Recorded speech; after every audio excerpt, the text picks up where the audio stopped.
طيب، بسم الله الرحمن الرحيم. قبل ما اقول لك اي حاجه فانا عامل لك انترودكشن عشان اقول لك الفيديو ده لمين، والفيديو ده عباره عن ايه، وايه النقط اللي هنتكلم فيها في الفيديو ده، عشان تعرف الفيديو ده يناسبك ولا لا. كمل الانترودكشن وشوف، لو يناسبك كمله، مش يناسبك خلاص. مبدئيا الفيديو ده مش لطالب داخل حاسبات ومعلومات.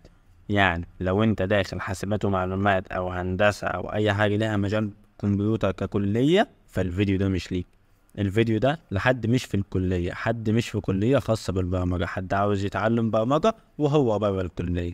والفيديو ده كمان لناس في الكلية بس وقعت، حد في سنة تانية في سنة تالتة وقعت منه مواد كتير، بس عاوز يطلع يلاقي فرصة عمل ويطلع يلاقي شغل أو يطلع يشتغل، عشان ما يبقاش طلع من الكلية زي ما دخلها. حد عاوز يلحق نفسه. في الفيديو ده انت هتلاقي خريطة تعلم كاملة للبرمجة واهم الاساسيات اللي لازم تتعلمها في البرمجة قبل ما تتخصص في اي مجال. هنبدأ بالمفهوم الصحيح للبرمجة، عشان فعلا في ناس بيضحك عليها وواخدة مفهوم غلط عن البرمجة، فهنديها مفهوم صحيح عن البرمجة ونفهمها ده ايه. تاني حاجة هقول لك اهم المجالات في البرمجة اللي ممكن تشتغل فيها، يعني بعد ما تتعلم الاساسيات وتتخصص هتكون ايه، او ايه التكنولوجي اللي انت ممكن تشتغل فيها، وايه الفرق بين انك تبدا في الاساسيات او تبدا في التكنولوجي. تالت حاجه هقول لك على اخطاء ما تقعش فيها وانت بتتعلم برمجه، دي حاجات ناس كتير بتعملها وهي بتتعلم برمجه وبتعطلهم. مش هقول بتوقعهم، لا، هما بيتعلموا منها بس حاجات بتعطلهم. بعد كده هقول لك ازاي تتاسس صح في البرمجه، ايه اهم الاساسيات اللي لازم تكون معاك في البرمجه، وهقول لك على الاساس، وهقول لك ايه اللي لازم تتعلمه جواه، بحيث انك لو شفت كورس عن المحتوى ده تعرف انت لازم تستفيد منه ازاي. اخر حاجة هقولك ازاي تحدد مجالك في البرمجة، المجال اللي يناسبك لو انت مش محدد مجالك، وازاي تبدأ فيه صح. بس كده، يا رب يكون الفيديو يناسبك وتفهم منه. ولو انت داخل على كلية حاسبات ففي فيديو مخصوص هيتعمل للطلبة اللي داخلين كلية حاسبات. يلا بينا نبدأ. طيب، ازاي بقى تتعلم برمجة كويس؟ مبدئيا لو انت فاكر برمجة عبارة عن كورسين تلاتة هتاخدهم كده وتشتغل، فالكلام ده غلط. البرمجة علم زي اي علم، وعلم كبير كمان. في طلاب بتتعلم الكلام ده في 4 سنين وتطلع ممكن ما تلاقيش شغل لو خدت ال4 سنين بالطريقة الغلط. فهل من المنطق ان انت تتعلم الكلام ده في شهرين؟ اكيد لا. البرمجة علم كبير ولازم تفهمه كويس وتتعب عليه. لازم تكون حب البرمجة عشان تتعلمها، ولازم يكون عندك الوقت الكافي اللي توفره من يومك عشان انت هتذاكر كل يوم. وكمان لازم يكون عندك القدرة انك تتعب، تبقى مستعد انك تتعب عشان تتعلم الحاجة، وده هيعود عليك في الاخر بمقابل مادي كويس، وشغلانة لو انت حاببها هتكون كويسة بالنسبة لك. وبالشكل ده دول اهم 3 حاجات هيخلوك مبرمج كويس، انك تكون حب الموضوع ويكون عندك وقت وتتعب على نفسك، تشتغل على نفسك وتطور على نفسك. تعال بقى اقول لك اهم المجالات اللي ممكن تشتغل فيها لو انت مبرمج. اول حاجه وهو الويب ديفلوبمنت. يعني ايه؟ هو تطوير المواقع. لما بتعمل سيرش على جوجل على اي حاجه بتلاقيها جوه موقع، ده باختصار الويب ديفلوبمنت، انك تكون انت اللي مطور الموقع ده، انت اللي عامل الموقع ده. تاني حاجه هو مجال الابليكيشن، هو انك تكون مطور تطبيقات، يعني انت اللي بتعمل الابليكيشن اللي على الموبايل. اي ابليكيشن عندك على الموبايل بتكون قادر انك تبرمج زيه. تالت مجال وهو سوفت وير انجينير، وده مهندس برمجيات، ده بيعمل برمجيات وبيتابعها وبيعمل مشاريع من اولها لاخرها. رابع حاجه معانا وهو مجال الجيم ديفلوبمنت، يعني تطوير الالعاب، انك تكون مطور العاب زي اللي انت بتلعبها على البي سي او الموبايل. خامس مجال وهو ديسكتوب ابليكيشن، تطبيقات سطح المكتب، انك تعمل تطبيقات للكمبيوتر ايا كان بقى، سواء كان على الماك او على الويندوز. باختصار بسيط، لما بتخش سوبر ماركت تشتري حاجة بتلاقي برنامج حسابات على الكاشير، اللي عمل البرنامج ده هو مبرمج، اللي عمل سيستم المستشفى ده مبرمج. نيجي لسادس مجال معانا وهو مجال تقيل في البرمجة، وهو الأمن السيبراني، سايبر سيكيورتي. يعني ايه؟ هو انك تحمي الابليكيشن او تحمي السيستم او تحمي اي حاجة من الهاكر، انك تحمي اللي في ايدك من الاختراق. الشركات بيبقى شغالين فيها ناس كتير سايبر سيكيورتي عشان محدش يخترق سيستم الشركة او حد يخترق الويب سايت بتاع الشركة، وهكذا. ده اسمه سايبر سيكيورتي، وده مجال واسع وكبير. المجال اللي بعده وهو الارتفيشال انتليجنس، الذكاء الاصطناعي، والمجال ده منتشر حاليا، واظن انت لو عايز تتعلم برمجة فانت سمعت عنه وعارف ان هو بيتطور يوم عن اليوم والشغل فيه كويس حاليا. اخر مجال معانا وهو الماشين ليرنينج، التعلم الآلي، انك تعلم آلة، انك تجيب كده آلة وتعلمها حاجات معينة انت عايزها على دماغك وهي تنفذها لوحدها. كل الكلام اللي انا قلته على المجالات دي ده اختصار بسيط لو انت ما تعرفش حاجة. المجالات دي كبيرة وجواها حاجات كتير وجواها تفاصيل كبير. لو انت عاوز تفهم مجال فيهم اكتر او تعرف معلومات اكتر عن مجال معين اكتب لي في التعليقات، وانا ان شاء الله هعمل لك عنه فيديو مخصص لكل مجال. وما تنساش تشترك في القناة عشان هينزل رود ماب لازاي تتعلم مجال معين. تعال بقى اقول لك على اخطاء ما توقعش نفسك فيها وانت بتتعلم برمجة، وهم 4 اخطاء عايزك تتجنبهم. اول حاجة، انت ممكن تسمع فيديوهات بتقولك مش لازم تكون كويس في الانجليزي. بص، هو الكلام ده صح، انت عادي تبدأ تتعلم برمجة وانت مش كويس في الانجليزي. بس تعال فكر معايا، اغلب المصادر التقيلة في مجالك والكويسة بالانجليزي، افضل الكتب بالانجليزي، افضل الدوكيومنتيشن بتاعت التكنولوجي اللي ممكن تتعلم منها بالانجليزي، في حاجات معينة افضل الكورسات فيها على اليوتيوب اللي هي ببلاش بالانجليزي. فانت ليه ما تتعلمش انجليزي؟ لا فكر، انت ليه ما تتعلمش انجليزي؟ هيفيدك، هتتسال في الانترفيو اصلا لو هتشتغل في شركة عن انجليزي، مواقع الفريلانسر بالانجليزي، كل حاجة حواليك في المجال بالانجليزي. عادي تتعلم برمجة من غيرها، بس تعلمك ليها هيزيد منك وهيزيد من قيمتك وهيخليك كويس في مجال البرمجة. نيجي لتاني حاجة معانا وهو النوليدج والسكيلز. في فرق بين النوليدج والسكيلز، انا عايزك تعرف ازاي. دلوقتي انت فتحت كورس وقعدت قدامه وقلت خلاص هتعلم، خلصت الكورس، خلصته في يومين، في 3، في اسبوع، في 10، انت كده خدت نوليدج، انت كده خدت معرفة. انت عاوز تتعلم لغة C++ وسمعت كورس، فانت كده خدت معرفة. السكيلز بتاعتك بقى في C++ انك تقعد لوحدك وتطبق اللي بيحصل في الفيديو وتحاول تعمل زيه، وتحاول تعمل حاجات مع نفسك تجربها، تلاقي في مشاكل وانت تحلها، تلاقي في ايرورز في الكود وانت تحله. كده انت بتكتسب سكيلز، كده انت عندك مهارات. ولو هتشتغل في شركة هيختبروك في السكيلز مش في النولج.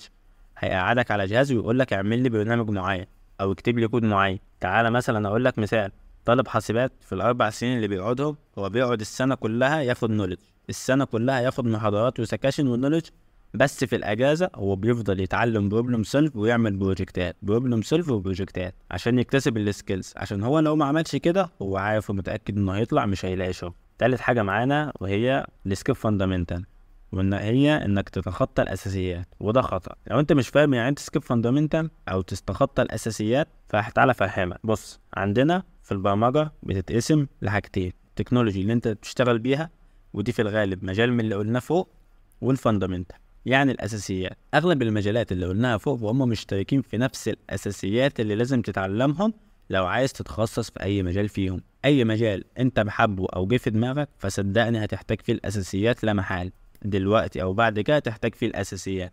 في ناس بتبدأ بالتكنولوجي الاول، دي مش مشكلة ولا ده غلط، بس هيتعبك انت قدام. فلو انت عايز تتعلم برمجة بشكل كويس من وجهة نظري انك تبدأ بالاساسيات، ده هيخليك مبرمج كويس وهيخليك تشتغل في شركات كويسة وهيخلي المرتب بتاعك كويس. من غير الاساسيات فانت المرتب بتاعك مش هيكون افضل حاجة، زائد ان هي هتفيدك في حاجات كتير، هتخليك مبرمج شاطر في اي مجال انت تدخله، وهتخليك قادر انك تفهم اي مجال بسهولة، وهتخليك قادر انك تتعلم اي لغة واي مجال بسرعة. انت هتتعب في الاساسيات بس هترتاح بعدين.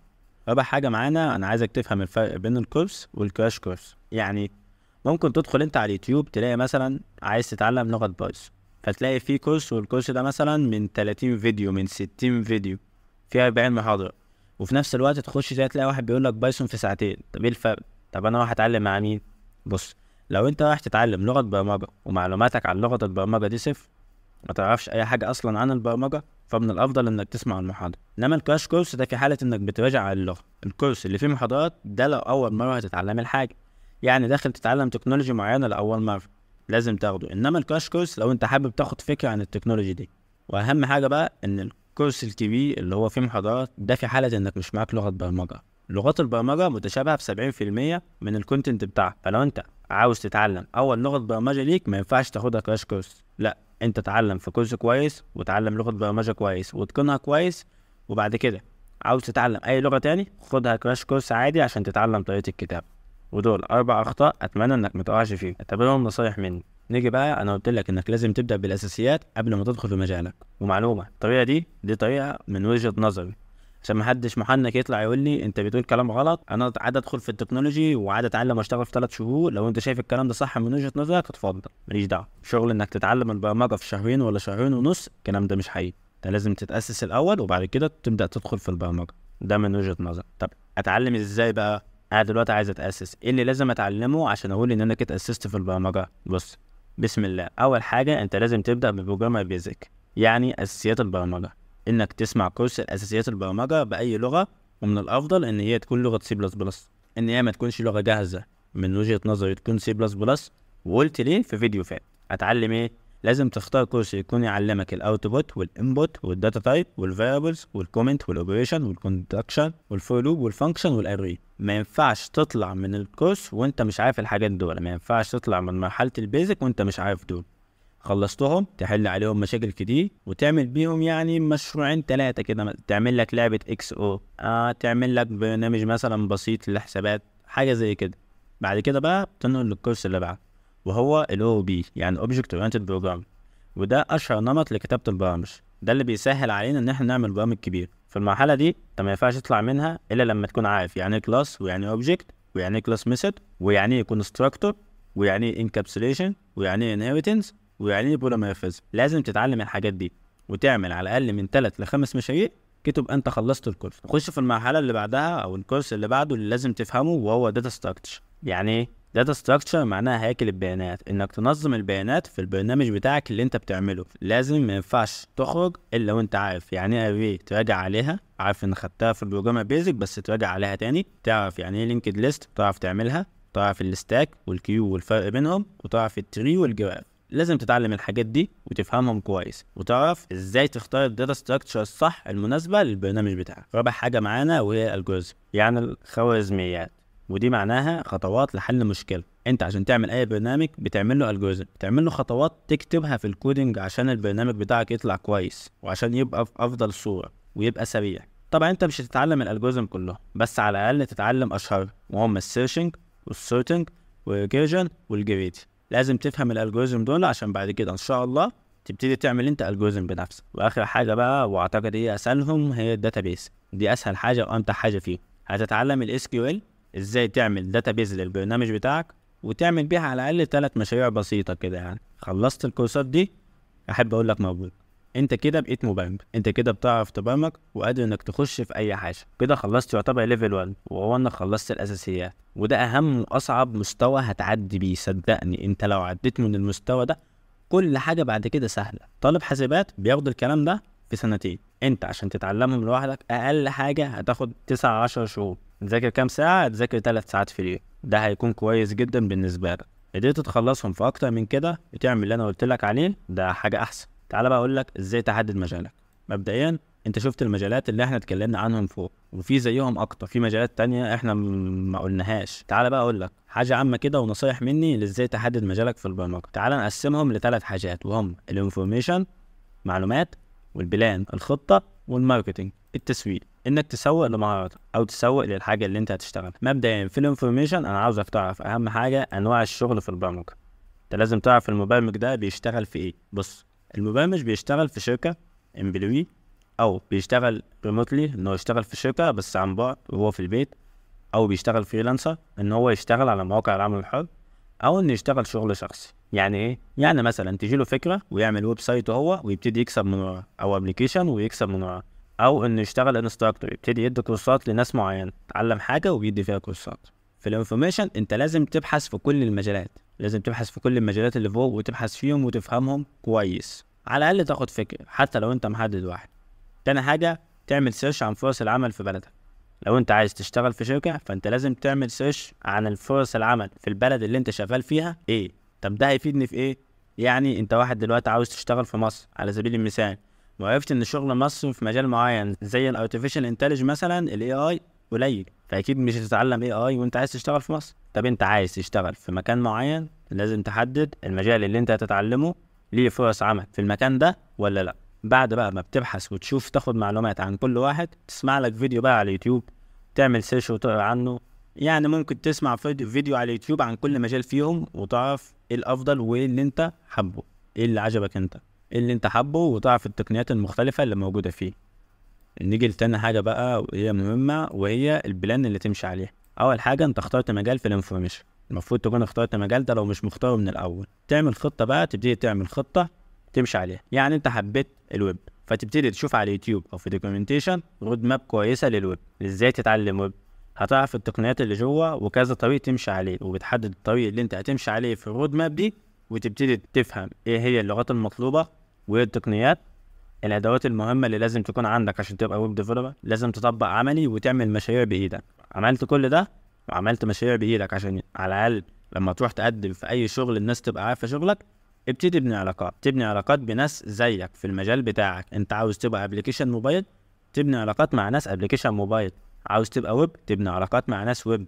ده هيفيدك صدقني، وهيفيدك في الشغل عموما في اي حاجه، سواء كان فريلانسر، بيزنس، ريموتلي، اي حاجه هيفيدك. نيجي لثالث حاجه معانا وهي ماركتنج، ودي المرحله اللي انت بتسوق فيها للمهاره بتاعتك، اللي انت بتسوق فيها لشغلك. انا مش خبير ماركتنج عشان اقول لك ازاي، عشان كل مجال فيهم ليه طريقه تسويق مختلفه. يعني اللي عاوز يشتغل في شركه مش زي اللي عاوز يشتغل فريلانسر، كل واحد بيسوق بطريقه مختلفه. بس في حاجات اساسيه انك لازم تتعلم ازاي تسوق لمهارتك، ازاي تبقى فريلانسر كويس، ازاي تعمل سي في كويس لو عايز تشتغل في شركه، ازاي تعمل بيزنس كويس ده لو انت عاوز تعمل حاجه شخصيه. بس الاهم في كل دول انك فعلا مفيش مبرمج ما عندوش لينكد ان. لازم تعمل لينكد ان ويكون عندك سي في كويس، ويكون عندك جيت هاب وعليه شغلك، عليه على الاقل 3-5 مشاريع في المجال اللي انت شغال فيه. ال3 مشاريع دول مشاريع كويسه يتحطوا في سي في. وبعد كده تدور ازاي تطور من نفسك وتسوق لمهارتك عشان يبقى عليك طلب. عشان صدقني الموضوع كله عباره عن عرض وطلب. تعمل سيرش كده كويس بتفهم الدنيا ماشيه معاك ازاي. بس كده، وده اللي كنت حابب اوصله لك في الفيديو النهارده. لو انت حابب تعرف اي حاجه تانية اكتب لي في الكومنتات، واشترك في القناه. لو عايز فيديو تعريفي عن اي مجال معين برضو اكتب لي في الكومنت، او عايز رود ماب معينه لمجال معين فاكتب لي في الكومنت، وان شاء الله هقدر اعمل لك كل ده. بس كده.